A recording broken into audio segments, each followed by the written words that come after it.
La matinale de Radio Classique avec David Abiker. Votre invité Stéphane, le président de la Confédération de l'artisanat et des petites entreprises du bâtiment. Avec Del Sol Avocat.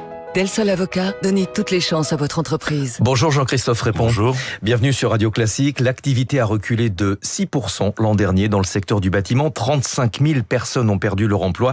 Vous êtes en colère contre l'inaction des pouvoirs publics face à une crise qui frappe le secteur de la construction et du BTP. Oui, ce n'est pas fausse de l'avoir dit depuis plus d'un an et demi, de demander des actions de simplification, des actions d'accès au marché et de cibler bien le potentiel, notamment de la rénovation énergétique qui peut permettre de passer la crise du logement. On a beaucoup parlé de la crise du logement en ne stigmatisant que la problématique du neuf, alors que on sait que la majorité des chantiers à venir et le défi énergétique, il se situe dans la rénovation. Pourquoi, à votre avis, est-ce que les pouvoirs publics restent sourds face aux difficultés du secteur du bâtiment ?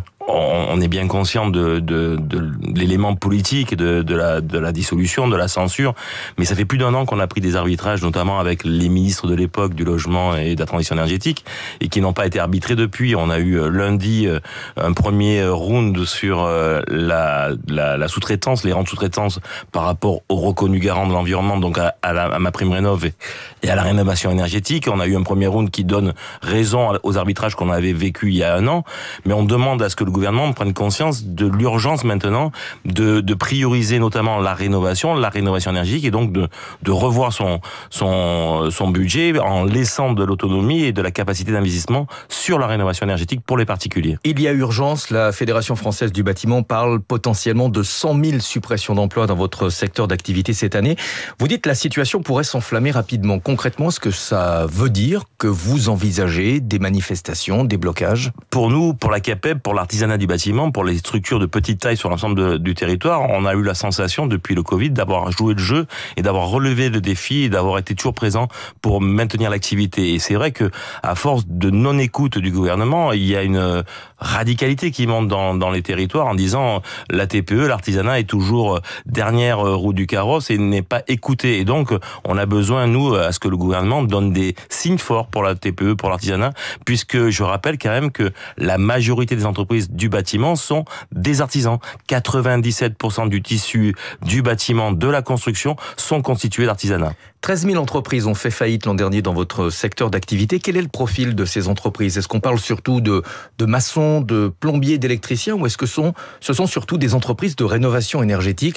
On va pas se mentir, sans beaucoup d'expérience qui s'étaient lancées sur le marché de la rénovation, surtout par effet d'aubaine. On a majoritairement la construction de gros œuvres, la maçonnerie, qui est impactée dès qu'on a du recul d'activité, puisque même nous, dans l'artisanat du bâtiment, dans la petite structure, on est touché par la baisse de la rénovation neuve. C'est pour ça qu'on avait vraiment mis le focus sur la rénovation énergétique, puisqu'on savait qu'à moyen terme et court terme, on pouvait redresser l'activité par ce levier-là. Maintenant, tous les corps d'État sont touchés, bien évidemment. Sur l'ensemble du territoire, c'est à peu près bien réparti, à part l'Île-de-France. Et on a, nous, la volonté de dire que dans l'artisanat, dans les petites entreprises, on a la capacité de relever rapidement le défi, puisque la destruction d'emplois de 21 000 emplois, nous, notre structure moyenne d'artisans, c'est 3 salariés. Donc on est capable de vite réinverser la tendance si l'État peut donner les moyens de l'activité. Voilà, et cette situation difficile est confirmée par d'autres secteurs d'activité, puisque l'équipement du logement est également concerné. Les ventes d'électroménagers souffrent également du ralentissement du secteur de la construction. On va parler de la transition énergétique. Au départ, elle devait permettre de créer des emplois avec d'énormes travaux de rénovation dans le secteur du bâtiment. Pourquoi ça n'a pas été le cas ? Une complexité majeure des dossiers.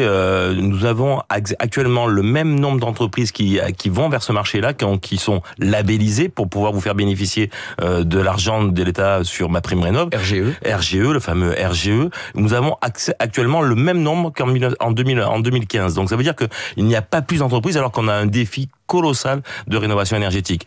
On a demandé depuis plus d'un an de simplifier, de majoritairement, en luttant contre la fraude, faire entrer le maximum d'entreprises artisanales vertueuses qui ont pignon sur rue, mais qui n'ont pas envie de faire un dossier complexe de rénovation et de venir le contrôler a posteriori. Donc on avait validé ça en reconnu garant de l'environnement sur la compétence, sur la validation de l'expérience. Et on attend toujours les textes de loi qui permettent de le faire. Ça ne vous aura pas échappé, le gouvernement cherche à faire des économies. MaPrimeRénov' devrait être ramené à 1,6 milliard d'euros cette année, c'est-à-dire pratiquement 2 fois moins que l'an dernier.